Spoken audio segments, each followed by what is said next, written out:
Miss Rwanda 2021, a competition that is all about beauty, brains, and culture. We have reached the session where the 20 contestants are going to be taking part in a presentation where they're going to be each presenting their project, where in the end, the winner is going to be Miss Most Innovative Project, and it's going to be funded by Bank of Kigali together with Ingomoko, who is going to be mentoring that person. It's about to be very innovative, very intellectual, and we cannot wait to hear what the 20 contestants have to offer.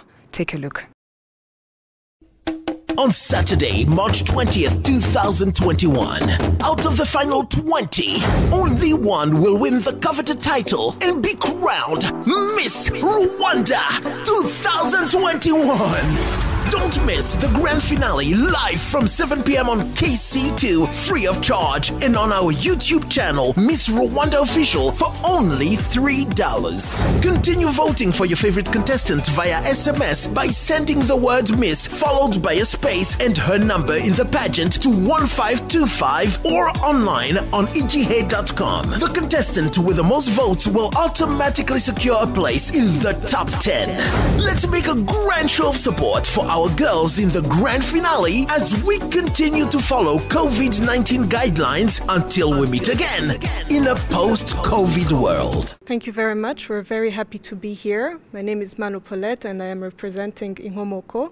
On this panel, we have different judges from different institutions. We have BK, who will be financing the most innovative projects. We have an economist who will be looking at how financially sustainable this idea is. And we have an entrepreneur himself who will be looking at how unique the idea is. So today, we're going to look at a set of different things that really mark an idea that is innovative. And some of those are how innovative it is, how sustainable it is, the market demand, and we're also going to look at the ownership of the business, as well as how much it will impact the livelihoods of a community. So job creation, improvement of livelihoods. Thank you. Bank of Kigali, financially transforming lives. Welcome. We're really excited to hear your idea, and we can't wait to see what you have in store for us. Hi, Amanda. You touched a bit on numbers of people that are struggling. I'm just wondering if you've considered there's a fee to it. You said there's a fee to it. The access to your app, is there a fee to it? Is there a fee? Yes. To the app? Oh yes. So yes. Basically, it's once you go into the app, it's free. It's a freemium. So. Okay. It's free to download the app. Mm-hmm.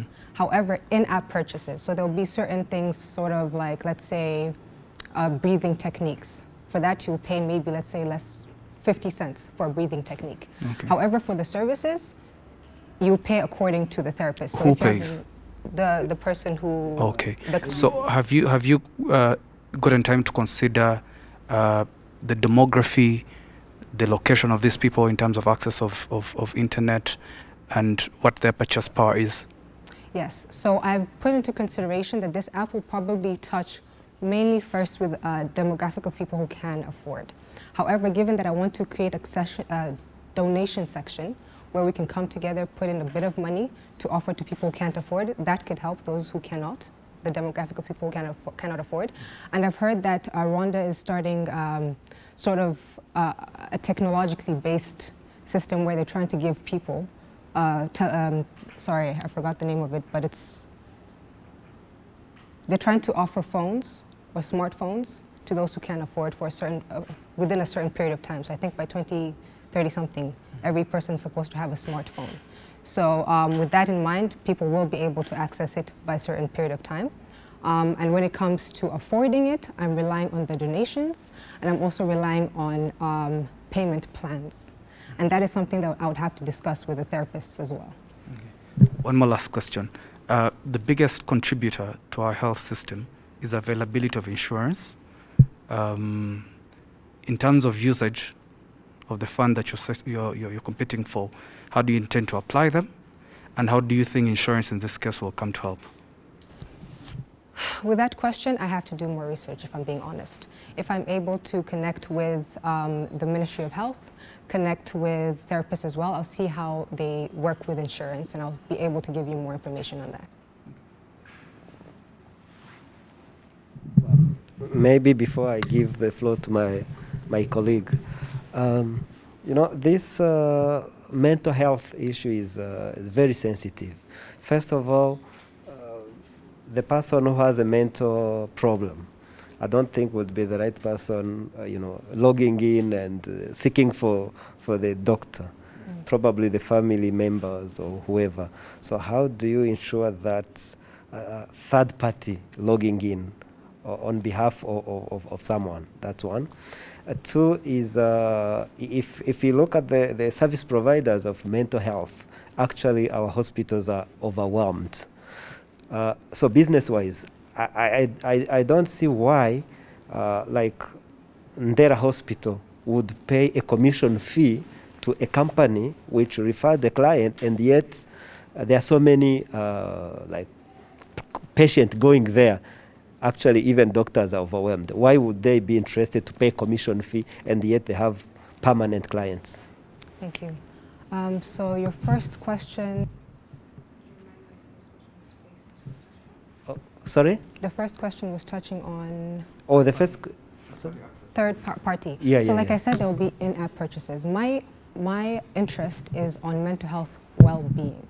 Someone has to maintain their mental health. So those in-app purchases will be breathing techniques, how to relax, all these different things. So a third party can go in there just for their own sake. And if they see that, oh, this is something that can help someone I know, they will be able to talk to them and say, this is an app that, yes, it helped me for my own mental health well-being. However, I see that we can take an assessment and see if you're someone struggling with it and put you on to a therapist themselves. And given that it's going to be an online session, right, they'll be able to have these therapy sessions in the privacy of their own home. Because I realized something as well in our community.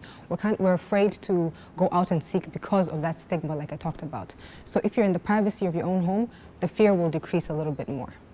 And then touching on the subject of being overwhelmed.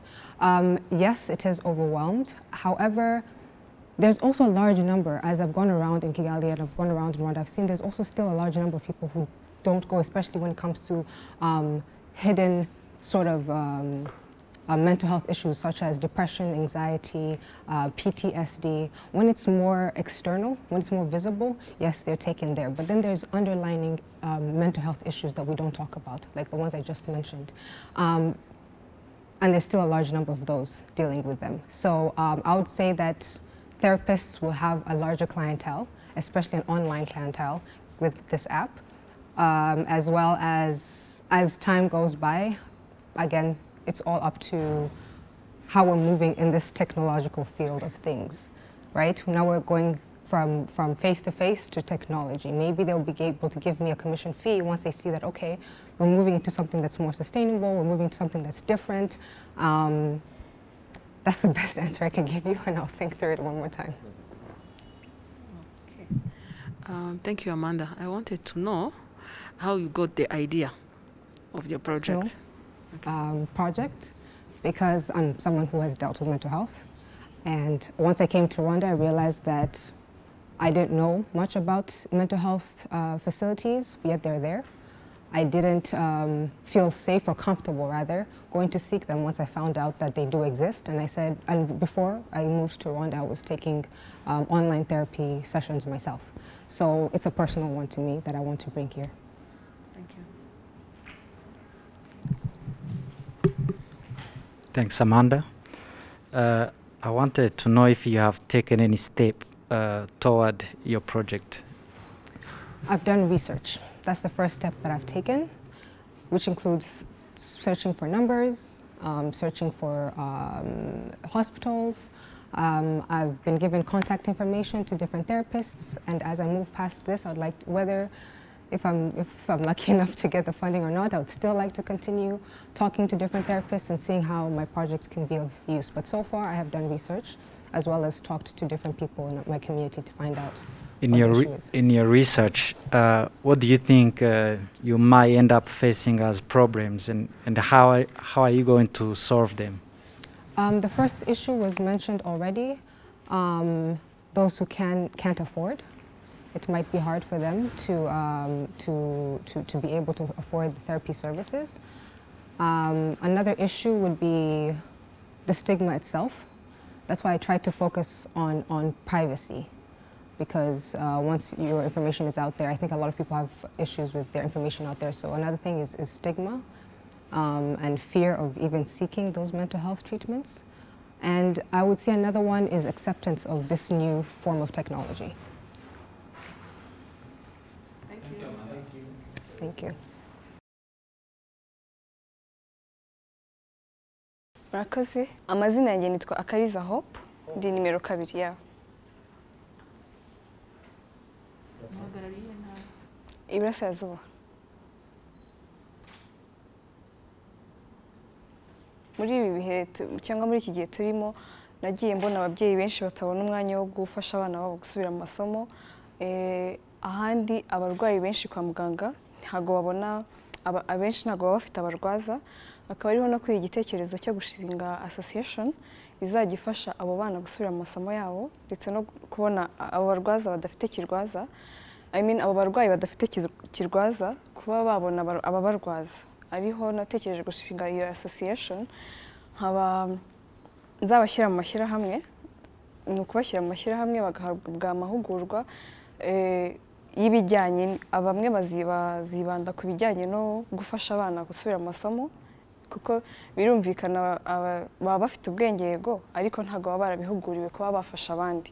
So bazashyirwa muri ayo matsinda yabo bazaba barimo, bamwe bigishwe kuba bafasha abo bana, cyangwa se bafashwe kuba bamenye uko bafasha abo bana mu misubiremo y'amasomo yabo, kuko ababyeyi benshi ntabwo bajya babona umwanya bitewe n'akazi wenda baba bafite, cyangwa n'izindi mpamvu zitandukanye baba bafite.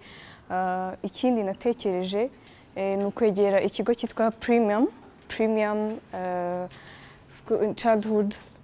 Childhood, ariyo izafasha gutanga ayo mahugurwa kuri abo rubyiruko, kuri urwo rubyiruko rwifuza gufasha abo bana mu kuba basubiramo amasomo yabo nimugoroba, mu gihe bavuye ku mashuri, mu gihe ababyeyi babo batabonye umwanya wo kubafasha. Abandi nzegera abaforomo n'abaforomokazi guha ubumenyi nyine buhagije kuko baba bakwita kuri abo barwayi bari kwa muganga. Muri ibyo bikorwa nzaba ntanga ntabwo bizakorerwa for free, no, ahubwo hazaba hariho izo serivisi batanga zizajya zigira ibiciro byazo. Niba ari ukuvuga ngo ni abanyeshuri bafasha cyangwa ni abo bana batoya bafasha, hazaba hari the balance cyangwa se amafaranga nyine bazajya bishyurwa, ababyeyi babo bakazajya bayishyura abo bana, urwo rubyiruko nyine rubafasha. So muri ayo mafaranga ntabwo bazajya bayafata ngo bayatahane, ahubwo azaba afite intuze bank bazajya bayashyiraho, ntabwo bazajya bayatahana straight away mu rugo iwabo, bazajya bashyira kuri izo konti bagenerwe ayo guhabwa ku kwezi n'abo ngabo b'abaforomo n'abarwaza, kuko cyo ari igikorwa cyo gufasha, cyo kugira neza. Ntabwo serivisi zizajya zitangwa nyine ku mafaranga yo hejuru, ariko ibyo byo kwigisha byo the money will be high, ariko kuri abo ngabo bazaba bafasha azaba ari makeya yego, kuko ntabwo umuntu yafata umwanya we ngo aze kukwitaho n'ibiki byose wenda ngo ntagire icyo atahana.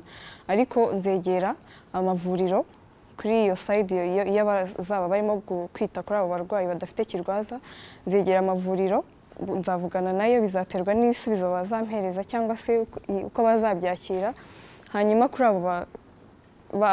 urwo rubyiruko ruzaba rurimo gufasha abana kwiga, nzita ku mashuri, ndavuga yose in general, kubera ko urubyiruko rudafite akazi ni rwinshi. Hari n'abari muri kaminuza, ni urugero nanjye niga muri kaminuza ariko nta kazi, ariko umuntu opportunity abonye ayibyaza umusaruro. So muri ubwo bumenyi bazaba bafite cyangwa muri ibyo bitekerezo byabo bazaba bafite mu gihe bazaba bafasha abo bana, nzegera amashuri, ayo mashuri yabo ubwo niyo azampereza the feedback y'ukuntu bazabyumva, and then iyo feedback niyo izampereza umurongo uko nzabikora. Thank you. Yego. Ni ijambo rimwe umushinga wawe ni uwuhe? Ni uwo gufasha abana barumuna bacu, abana batoya gusubira amasomo, and then bifatanye no kwita ku barwayi, ariko bose hamwe muri rusange mu kwigira k'urubyiruko. Unganya amagambo 4 umushinga wawe mu magambo 4. Mu magambo 4 cyangwa 5. Okay, mu ijambo rimwe as the head nk'ukuntu nayitiriye hamwe kuri iyo association ni ukwigira k'urubyiruko ariko tubicishije muri ibyo bikorwa tuzadukora.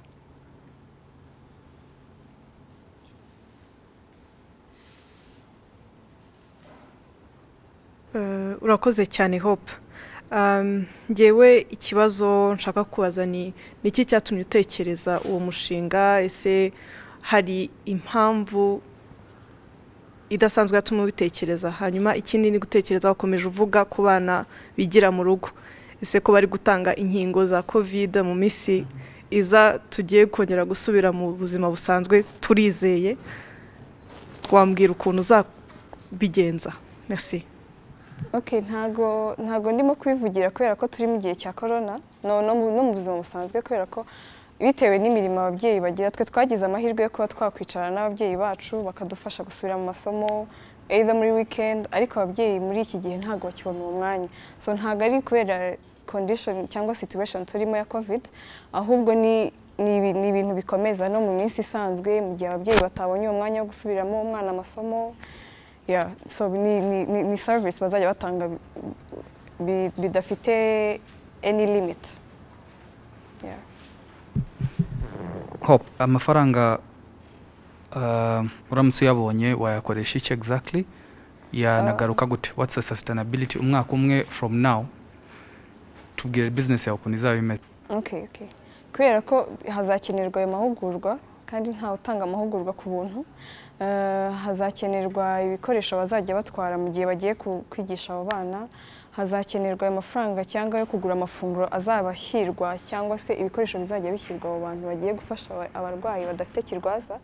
Ndumva ari byo bikorwa nyine bizatwara maybe ayo mafaranga, so amafaranga azagaruka. So the results nuko bazajya babishyura, and ayo mafaranga bazajya babishyura azajya ashyirwa kuri konti bagenerwa yo guhembwa per month, so ntago bazajya bayabona icyarimwe, bagire nayo kwizigamira ku ruhande rwabo kugira ngo kuko ntawe umenya ejo ko igihatse.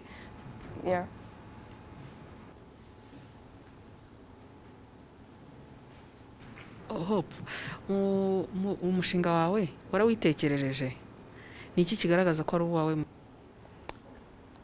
Nuko of course uri ku rubyiruko muri rusange, nanjye ndi umwe mu bazafasha abo bana ariko mu byo nshoboye, ariko si ukuvuga ngo nawutekereje njyenyine, ntabwo ari njye jyenyine gusa wawutekereje, mfite n'abandi bagenzi banjye twawutekerezanyije hamwe. Muhuje ikibazo cy'ubushomeri? Sorry? Muhuje ikibazo cyo gushaka imirimo? Yeah, sure. Hope, urakoze. Muri ibi byose watubwiye se hari ikintu na kimwe wari bwatangire gukoraho? Not exactly, nta kintu nari natangira gukoraho. Urakoze. Yego.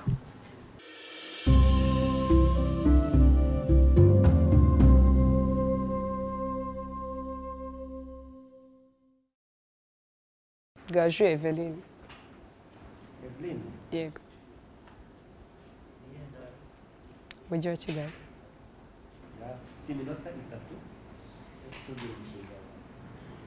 Mu Rwanda hakomeje kugaragara ikibazo cy'ubushomeri cyane cyane mu rubyiruko. Urubyiruko dufite mu Rwanda ni 40%. Muri 40% dufite 16% by'abashomeri. 12 ni ababashije kwiga, kane ni abatarabashije kwiga. Nk'umunyarwanda natekereje ko nakigisha urubyiruko kwihangira imirimo ngende ku gitekerezo cyanjye, ari cyo gukora cotex ndetse na meshi dukoresheje imitumba y'insina.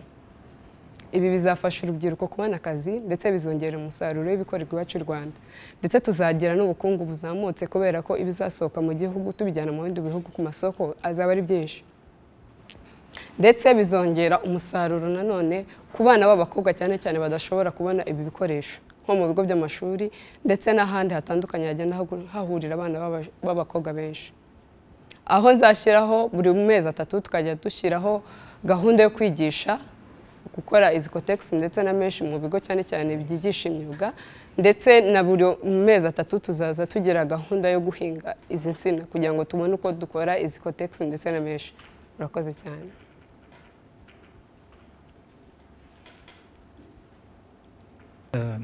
Gaju, urakoze. Nagira ngo nkubaze izina ry'uyu mushinga ni irihe? Ufite izina ryawo? Oya ntabwo nabishakira izina. Gaju, wavuze cotex na mesh. Mesh ni iki? Mesh zidukoresha dusuka. Dukoresha dusuka. Okay. Hari abantu benshi hano hanze babikora. Sinzi niba hari ubushakashatsi babikozeho. Nkaba nibaza ari cotex hari abazikora, ari mesh nabo barazikora. Umwihariko wawe ni uwuhe muri iyo? Umwihariko wanjye nuko ibi ngibi tuzabikora mu rwego rwo gukangurira urubyiruko kwihangira imirimo, ndetse mu bo tuzabiha tuzaba twabanje kubibigisha kugira ngo tubone umusaruro byihuse, kandi buri mukozi wese ku mushahara we tuzajya dushyiraho pourcentage yo kumubikiriza muri banki mu rwego rwo kwizigamira. Uyu mushinga mujya kuwutekereza nimwe mwawitekerereje cyangwa hari ibyo mwatangiye kuwukoraho, hari aho mugejeje, cyangwa ni igitekerezo mwagize gusa ariko mudafite nta bushakashatsi muragikoraho? Naganiriye n'umwe mu bakozi ba Super nsanga uko bakora cotex bakoresha imitumba y'insina, niho nakuye igitekerezo kuko nari nzi ko na mesh ari ibyo bakoresha. Nanjye nagize igitekerezo cyo kubikora ari uruganda rumwe rukora ibyo byombi.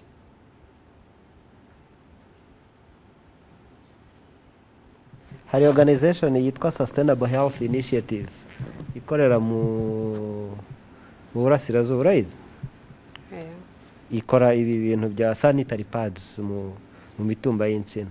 Warubizi? Okay. Naringize ngo urabizi, ubwo yumbwiye ngo urabizi na guhita mbona ko ariho babigize, ariko icyo nabivugaho nuko icyambere kirashoboka, ariko icyameshe cy'imitumba y'insina byo simbize. Scientific ntabwo mbizi, ariko ndumva birashoboka kuko ubu ngubu dufite made in Rwanda za mesh kandi niho bazikora. Zikorwa mu mitumba y'insina. Okay. Technology behind no gukoresha bamwe ba rwiyemezamirimo basanzwe babikora bakaza bagahugura abanyeshuri bacu. Uruganda se rukoresha abanyeshuri? Oya, ndavuga ko tuzagenda tubigisha gahoro gahoro, nyuma bamara kubimenya akaba ariko dutangira uruganda, ariko tubanje gukoresha aba rwiyemezamirimo basanzwe babikoresha. Mbare ndakomeza nsubiremo ikibazo kimwe. Iyi ni competition y'amafaranga, hari amafaranga azavamo. Ese wabuze uko angana, uzayakoresha iki, azagaruka ate? In terms of competition, mugenzi wanjye guhaye just one example y'abantu babikora. Wabuze challenges zirimo, ese witeguye kuza approachinga gute? Usubiza ibyo bibazo ko ari bibiri, umwaka umwe from today business yawe izaba imeze ite, uzaba uhagaze? Nzakorana n'abarwiyemezamirimo ndetse n'ibigo byigisha amashuri y'imyuga, aho buri gihe tuzaza tugira iryo somo ryo kwigisha uko bakora cotex ndetse n'izo mesh, naho tuzatangirira.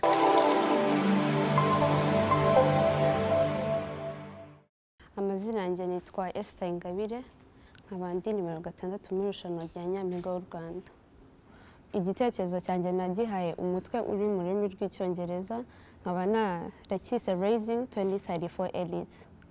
Mu ntangiriro z'umwaka wa 2020 ubwo icyorezo cyari cyugarije isi muri rusange, byabaye ngombwa ko ibigo by'amashuri bifunga ndetse n'abana bava ku mashuri bajya mu rugo kugira ngo birinde kwanduzanya. Ubushakashatsi bwa vuba bwashyizwe hanze n'ishami ry'umuryango w'abibumbiye hamwe ryita ku burenganzira bw'abana ariyo UNICEF, bwagaragaje ko umubare munini w'abana bata amashuri wiyongereye kubera iyi gahunda ya guma mu rugo. By'umwihariko mu Rwanda, inteko y'abadepite ishami rishinzwe amashuri ryakoze icyegeranyo ritwereka ko hari umubare munini w'abana b'abanyeshuri ugereranyije n'ibyumba by'amashuri u Rwanda dufite. Ibi byose nkaba mbona ko ari byo byongereye umubare w'abana bava mu ishuri.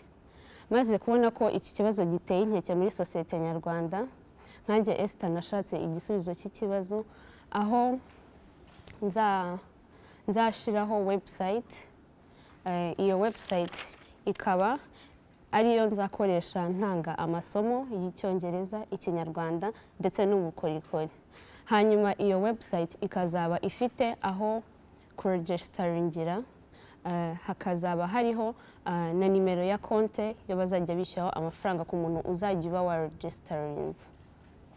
Umuntu uzajya ufungura iyo website izaba iriho na app ya Zoom kuko niyo nzakoresha ntanga amasomo mfatanyije n'abandi barimu babizobereyemo, ariko nanjye nzaba ndumwe mu batanga ayo masomo.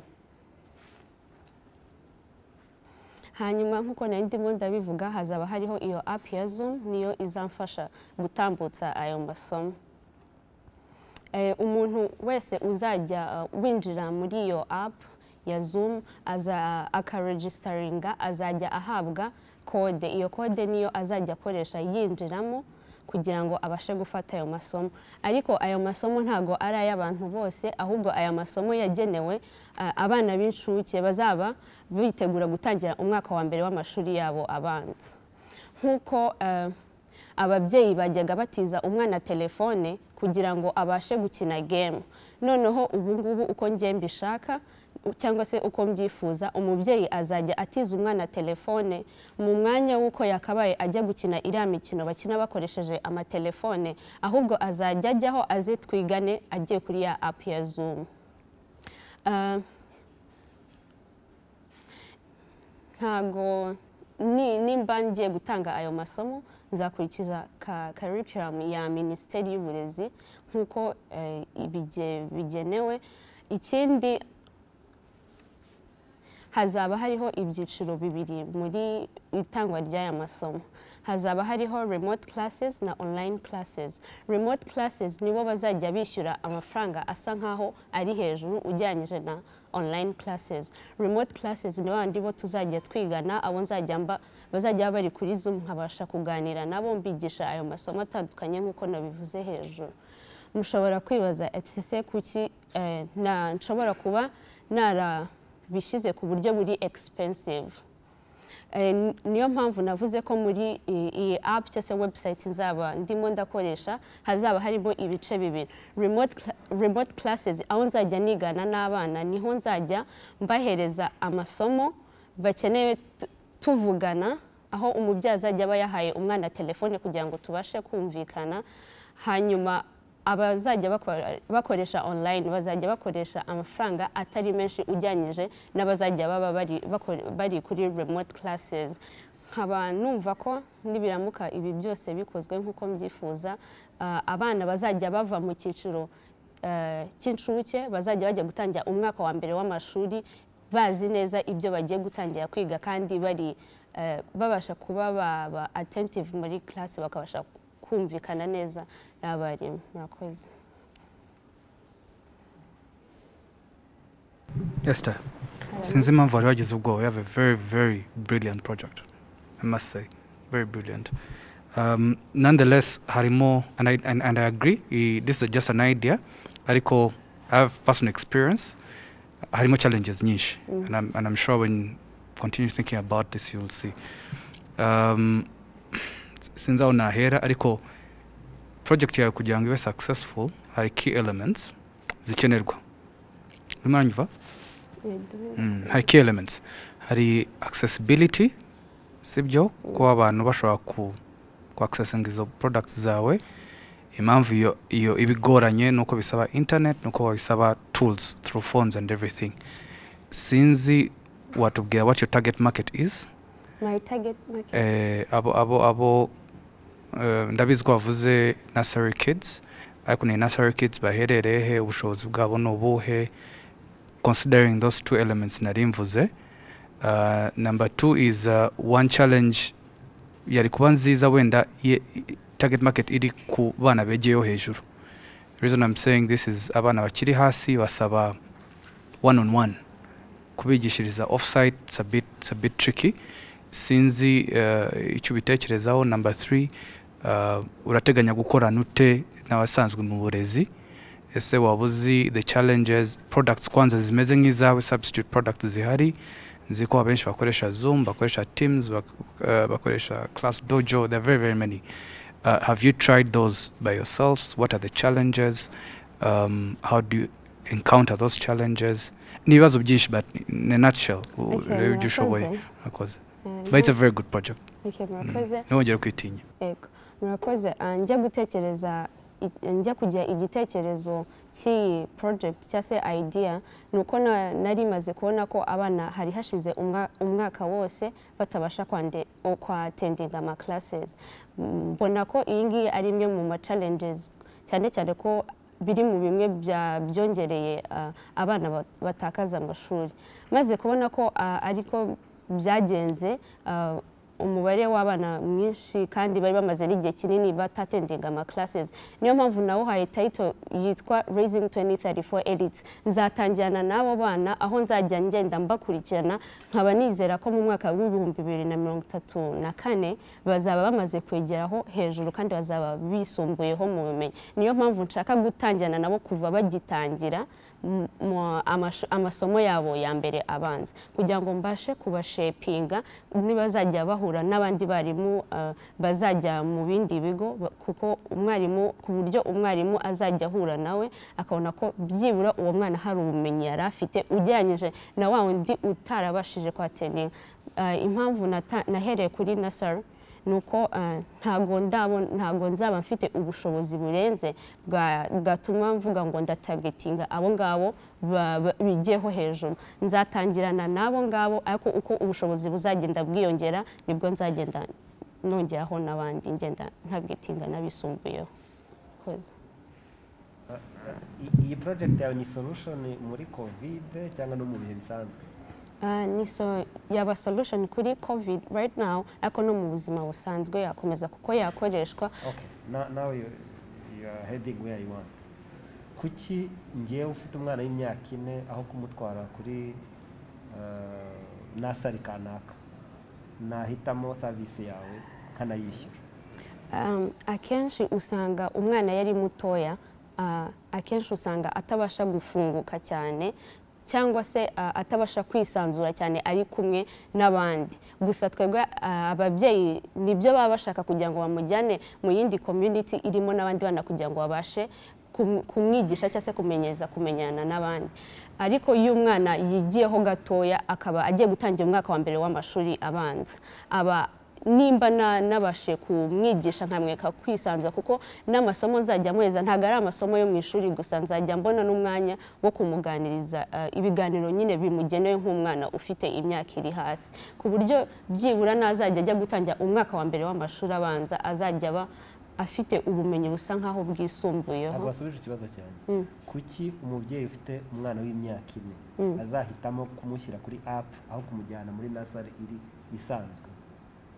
Kubera iki iyo choice? Kuko kubajyana aho mino kuvuga kwishyura kabiri, so umubyeyi azahitamo kabiri, azahitamo kimwe wenda cyangwa ni ngiye utabyise neza. I think sinshaka kumufasha, but I think ndabivuga uko mbyumva uko yashatse kubivuga. I think has is a supplementary product, ntago ije ikuraho. Am I right? Niyo mpamvu nakubajije urateganya gukora nute n'abasanzwe bari mu burezi, amashuri, ministeri wabivuze, which I guess will now help you answer his question. What I'm thinking is yours is a supplementary project. Niza ifasha amashuri asanzwe ahari, if I'm correct. There's not any other message behind that. I think nago app yanjye izabije gukuraho andi mashuri cyase andi masomo asanzwe atanga nukunganirana. How affordable will it be, the service? Tuvuge ngo hayo ngende beka ngo hayo mafaranga ejo uratangiye, wakwishyuza ngahe ku mwana? Right now nago ndasettinga kuko nago ndamenya ngo naba mfite aya mafaranga kugira ngo menye uko nashora muri business, gusa ndamutse mbimenye ni nabwo nzahita nanasettinga neza amafaranga azajya yishyurwa. Murakoze. Ndashaka kubabaza muhagarariye ihe ntara? Ntago mwatubwiye. Intara y'Uburengerazuba. Mpagariye intara y'Uburengerazuba. Y'Uburengerazuba? Yego. None se wadupresentinze umushinga mwiza kabisa, ariko uragumye uvuga uti nza ni wewe wenyine, nta bandi bantu muzakorana? Nabivuzeho kandi navuze ko nanjye nzaba ndumwe mu batanga amasomo, ariko nabivuzeho kandi mvuga ko nzafatanya n'abandi barimu babihuguriyemo babisobanukiwe. nabivuze hejuru. Okay, nawe wifitemo uburambe? Yego. Uri umwarimukazi? Oya ntabwo tufashe. Ntabwo ndi umwarimukazi. Nanjye nzatanga amasomo kuko ndumva ntabwo mfite ubumenyi buhagije cyane, ariko nimbasha kuba ndi kumwe nabo ngo babisobanukiwemo ndabizi neza, ndiza ntashidikanya ko nzafatanya nabo kandi uzihugura nawe. Nzihugura. Okay. Isita urakoze. Nagira ngo udutembereze muri covid ibaye, uransubiza hanyuma nongera nkubaze ikindi kibazo. Covid ibaye igusanze mu rugo, muri guma mu rugo, hari barumuna bawe mwari kumwe cyangwa se abaturanyi? Uransubiza ati yego cyangwa oya, noneho nkubaze ikibazo gikurikiraho. Covid iza guma mu rugo yansanze mu rugo ndi kumwe nabo tuvukana. Nabo biga mu kangahe? Ni mukuru yiga muri university. Hari abana b'abaturanyi se wari uzi barimo barigira mu rugo? Muri gahunda y'amasomo yaciye kuri radiyo na televiziyo? Simbizi neza niba barayakurikiranaga, gusa nzi ko iyo gahunda iriho amasomo yaratambukaga kuri televiziyo Rwanda. Ntabwo wigeze ukurikirana ngo urebe uburyo yatangagwa na challenges zari zirimo? Narabirebye kuko ntabwo nari nemerewe kuva mu rugo ngo menye uko abandi babayeho, twari turi muri guma mu rugo, ariko nabashije gukurikirana televiziyo, nabonaga abarimu batanga amasomo atandukanye, ibyo ngibyo byo narabirebye. Hari isomo wakuyemo se cyangwa hari critique ufite ku buryo babikoraga? Nta bumenyi buhagije mbifiteho cyane, gusa simbizi neza, gusa njyewe uko mbitekereza sinizera neza ko ari amasomo abana bayakurikiranye cyane nk'uko leta yabitwifurizaga kugira ngo abana bayakurikire, kuko turebeye no mu bice byo mu byaro ntekereza ko imiryango yose idafite isakazamashusho ku buryo abana babo bari kubasha gukurikirana ayo masomo, gusa simvuze ko ari bose, hari ibyo ari byo byose hari n'abandi babashe kuyakurikirana. Urakoze. Bank of Kigali, financially transforming lives. Good afternoon. I'm called Grace Ingabire, and I'm representing the city of Kigali. Okay. So first of all, I'm grateful for this opportunity and this platform to express my concerns that I've had for a long time and some of my ideas. And also here to tell you about why I pursued this opportunity of Miss Rwanda. It's specifically for this, to get support that I need to implement some of my ideas. So what are those concerns? So one of my main concerns is education since first year. So I graduated in 2019, and when I started college, I realized that sometimes the learning systems can limit you because people have different learning styles. I'll start by telling you a story. So when a child is born, we know that they're overly curious. They want to understand the world, so they touch, they feel, they taste, all in an attempt to understand the world around them. And then when they're 3 or 4, they ask endless questions. Questions so deep sometimes they baffle the parents or people that listen to them. But then when they go to school, sometimes that curiosity can be stifled because of maybe the learning system. We used to have the knowledge-based curriculum, but now the great thing is we have the competence-based curriculum now. So one of my ideas is to contribute to that humbly. So my passion is dance. So I want to use that medium to contribute humbly to strengthening education. So basically my project is about strengthening education to create a competent people. And how do I want to do this? I want to do this using 3 avenues. I want to use the classroom, I want to use a dance studio because I'm passionate about dance, and I want to use a dance theater. So for the classroom, it's because I want to start from the grassroots. I don't want to know that I went through a system that kind of limited me somehow, and then I'm going to let somebody else go through that. So I wanted to create an exploration club in one school for P4 and P5 students that helps them to kind of get out of their comfort zone, to be encouraged to explore, to cultivate their sense of curiosity, and to have open-mindedness, creativity, and problem-solving skills. What they had when they were younger, because this is what you need to survive when you get out into the real world. You need to be able to identify and see the gaps in society so you can actually have the drive to fill them. The reason why sometimes we're not as productive is because we go to work to only put food on the table, but we don't have the drive. So this is why I want to also start from the grassroots with an exploration club. Now that's... Tell us what's your business. Yeah, that's what I'm about to get to. So I said 3 avenues. So one is the exploration club. That doesn't make any money. It's just a club because I'm passionate about it. And then the second thing I said is a dance studio. I am a dancer. But I want to have a dance studio for women. Why? Because women spend so much time taking care of everybody else. So I wanted to have a space with them where they can actually develop capacity, values they can actually transfer to the workplace, where they can explore different things through movement, learn how to tell stories, learn values they can actually transfer to the workplace so they can become more competent. And thirdly, I talked about a dance theater. What do I mean by a dance theater? A space where we can actually interact with artists through their stories so we can learn. Education is not just formal, we all know that, it's also informal. So my goal is how do we contribute to people that not only know what to think, but how to think critically so they can serve their communities. So a dance theater can do that. Depending on the money that I have, I was thinking that if I don't get a lot of money, then I would just start with maybe creating, using the car-free zone. But if I had enough money, then I can try to find a space where artists can tell their stories through movement, where they can talk about the human experience through movement.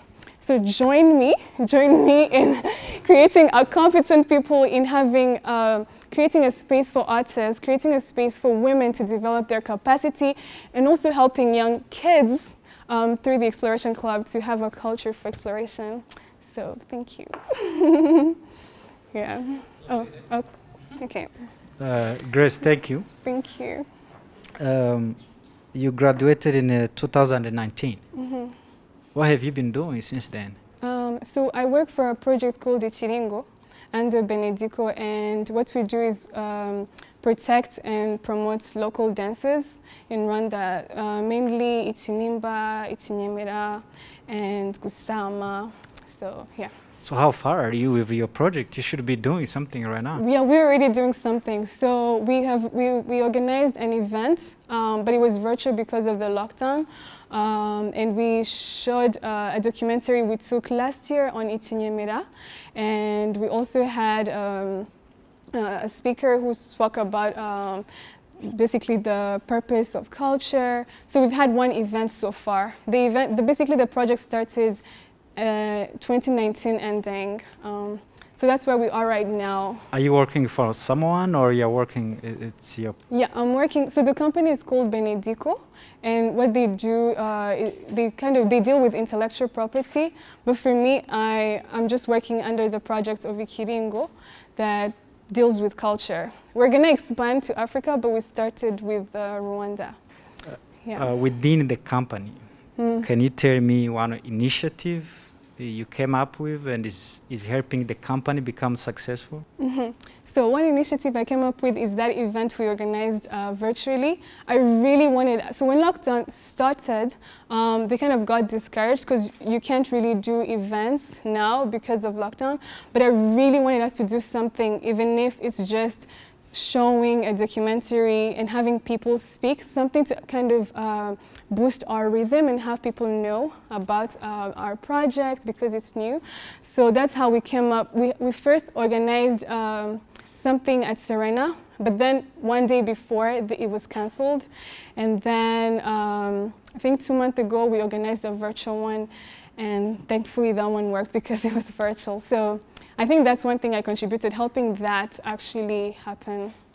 Yeah. Thank you. Yeah. Thank you very much. I'm personally very excited about this because I love dancing myself. Watch out for me.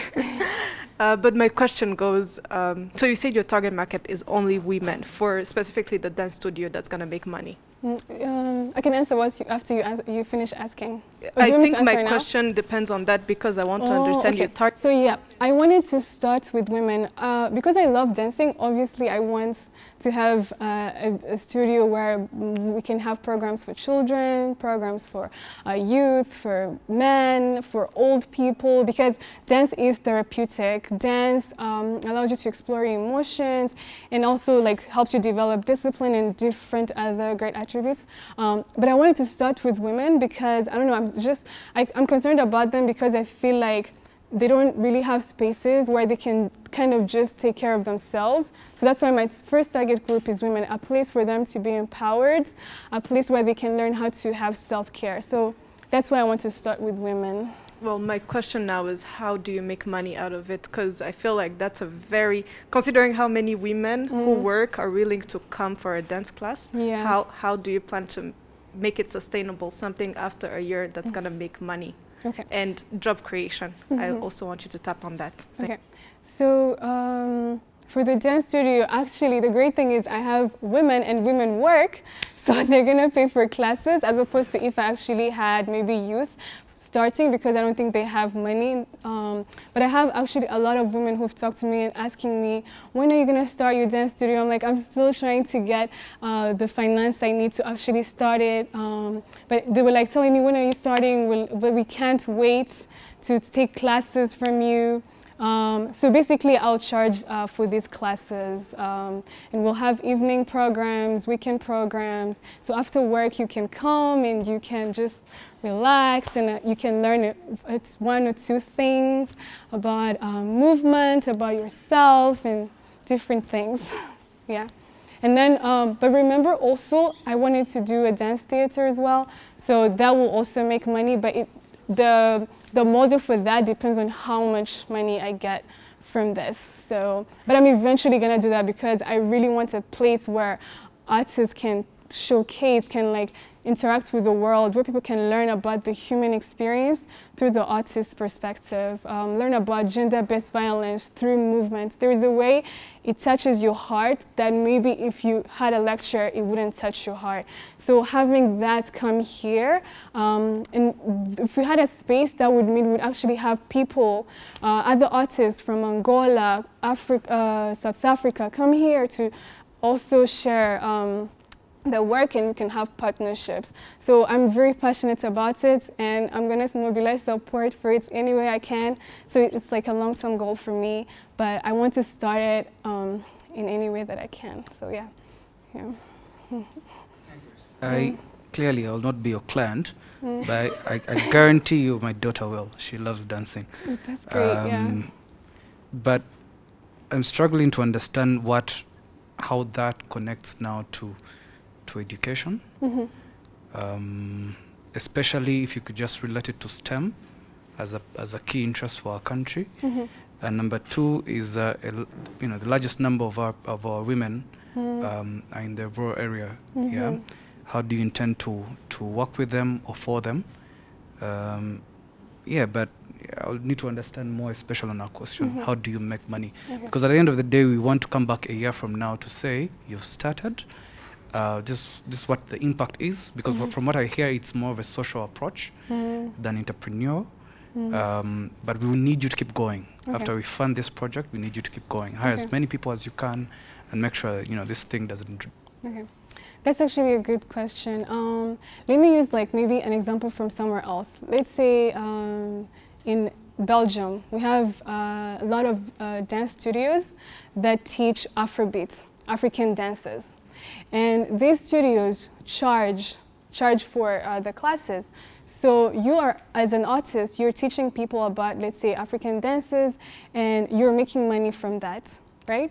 And I think because in Rwanda it's a new thing, it's hard to grasp. But it's like any other class. I have taken salsa classes in Rwanda, and I used to pay every month.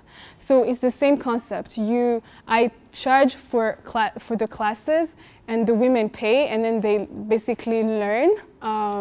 And then they pay either per month. So that's how I make the business sustainable.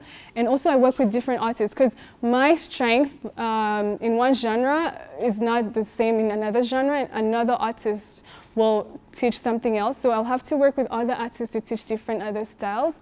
And then for the dance theater as well. We all know, like, let's say people who've been to New York or South Africa, there is dance theaters. We have sometimes African artists go to perform contemporary dances. And to enter that theater, you actually have to charge. So yeah, so basically both of them, you're charging money. And then on the point of education, that's why I talked about how there is formal and informal.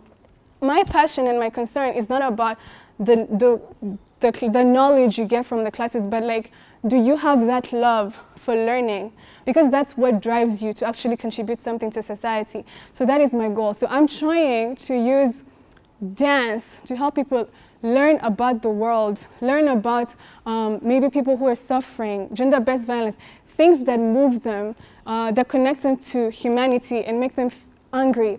There is an artist called Dada Masilo. She's a contemporary artist in South Africa. She says when she makes her work, it's not just about entertainment. It's about, she wants people to be angry. She wants people to think. If I make a piece about, let's say, gender-based violence, I am going to make you guys emotional, and you're going to want to do something in return. So that's what the dance theater does. So basically, I am trying to have people learn informally, not formally. But for the Exploration Club, I will also expose students to different people, different experiences, also movement, because that's my medium. But yeah, so that's how it's connected to education. Not necessarily formal, but informal. Like, understand the world, be curious about the world, have a love for learning, not just like for reading, for understanding things around you, because that's what makes you think critically. That's what makes you come up with innovative solutions. Sorry? Okay, yeah, that's a good question. So when I wanted to come here, I wanted to think small first. I want to first establish, kind of create momentum first. So if I can create a dance studio here in Kigali first, and that works, then actually have momentum to actually create a similar program, maybe like in Rwanda, right? I didn't want to say, oh my God, I'm going to create dance studios everywhere. That's like too much in the beginning. So it's more like I first establish something small, and then from there I can have the momentum I need to move elsewhere, to have artists tour around Rwanda, basically teaching. But basically I'm just trying to start small and actually expose myself and then move. Yeah, thank you. Yeah. Thank you. Mwiriwe, amazina yanjye ni Isaro Lolita Benita, nkaba Isaro Lolita Benita.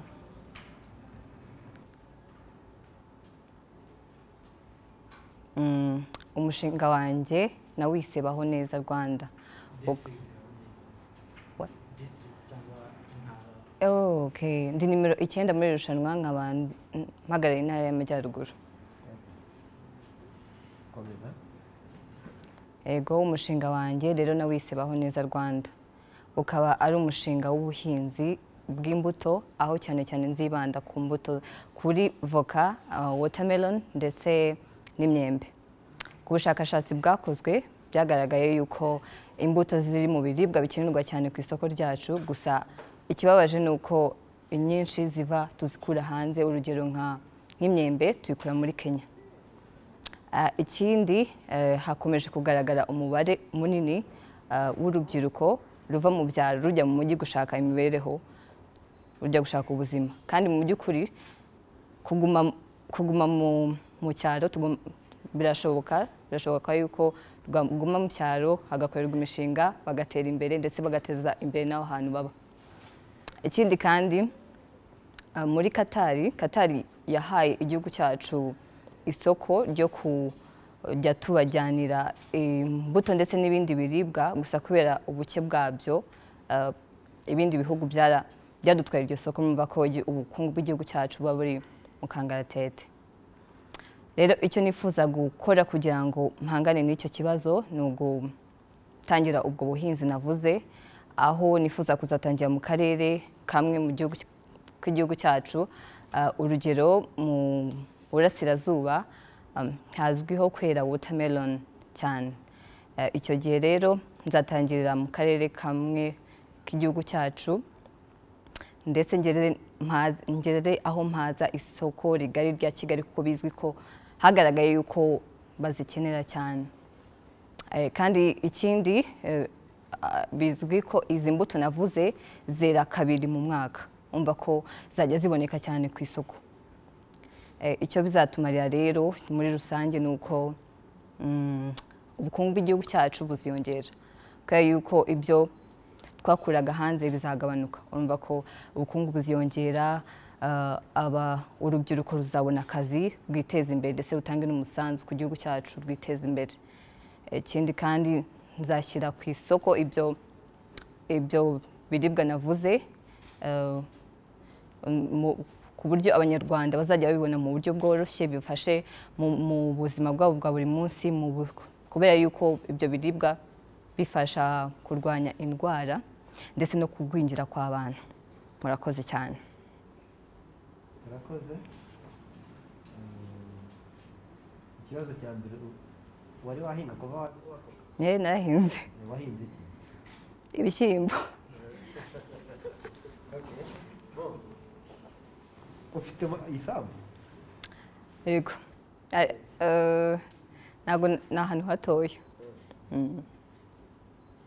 Urumva bizinesi y'ubuhinzi isaba isambu, kandi amafaranga beke izaguha sinzi niba arimo ayo guhinga no kugura isambu. Uratega bizinesi modo yawe ni ukugura isambu ugahinga, ni ukwatisha, ni ukugura ku bahinzi, ni iyihe muri ibyo byose? Icyo ntekereza ni ukuba mfite isambu. Uzagura isambu uzinvestinga mu butaka. Watermelon yerera mu gihe kingana gute? Watermelon yerera mu gihe kingana gute? Amezi 6. Hagati aho uzakenera iki nk'uko mugenzi wanjye abisabye? Isambu uzagura iragana he, ingana iki, izerera ingana iki, uzayigura ngahe?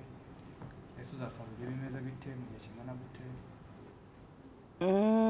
Nta bushakashatsi burambuye bwimbitse nakoze kuri ibyo ngibyo mbajije. Wavuze ibihingwa byinshi kandi muri project nk'iyi sinibaza ko sinzi nko gutera igiti cyawe bakakizamara umwaka wose utaranabona ntuzi. Ni be precise, biragaragara ko ari ubuhinzi. Ese ni iki? Ni watermelon gusa kugira ngo discussion yacu noneho ibe around watermelon. Muri intro wavuze avoka, wavuze mango, wavuze watermelon. Ni iyi ushaka ufite mu gitwe? Ni imyembe na watermelon. Utumye noneho ntubaza igiti cy'umwembe kuva ugiteye uyu munsi cyakwera ryari? Ngira ngo ni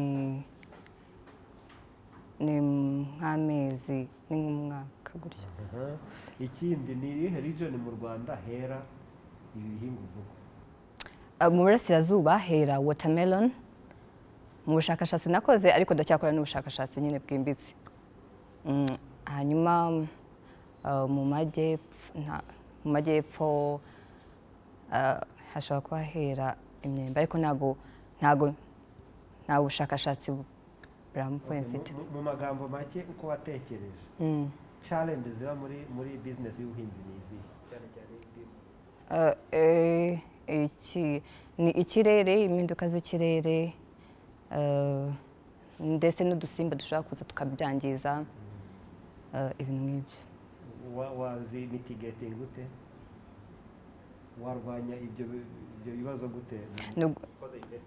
Ni ukuba wateguye mu gihe haje impinduka z'ikirere ukaba wateguye uburyo ki wabona nk'amazi mu buryo bworoshye wajya ubyuhira ndetse n'imiti yo kubitera kugira ngo utwo dusimba tutabyangiza.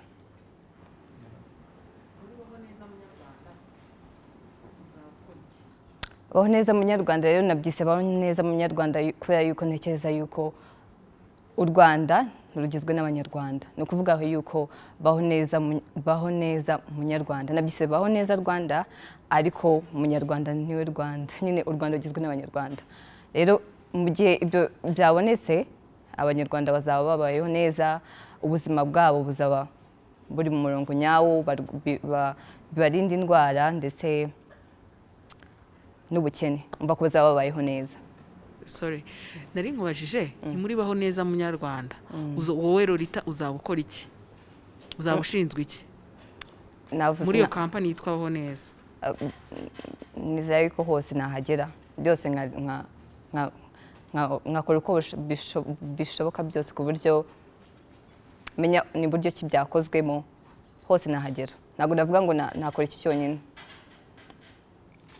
Mbese uzaba uri umuhinzi, uzaba uri umusekirite w'isambu yawe, uzaba uri agronomiste, uzaba uri umucuruzi w'ibyo wejeje byose. Yego. Ariko ntabwo uzatanga akazi? Nzagatanga akazi, nzagatanga, ariko ngomba kumenya byagenze gute kugira ngo akazi gatangwe, guhinga bigeze hehe, byose njye ngomba kumenya ahantu kubikurikirana. Rwanda 2021 yatewe inkunga na African Improved Foods, Bella Flowers, University of Kigali, Hyundai Rwanda, Volcano Express, MTN Rwanda, La Police Nyamata, East African Promoters, Copa Telecom, The Diamond Smile Dental Clinic, MP's Plaza, Meres Petroleum, Cafe Camellia, Ian Collection, Reg, HD Design, Peter's Bakers, HDI, Kaiser Salon, Bisa Decor, Smart Design, Magaza Sports Class, Uzima Polyclinic, Auto Express Garage, Tanga Design, Star Times, Inari Conference Arena, Bank of Kigali, financially transforming lives. RBA. Everywhere you go, MTN.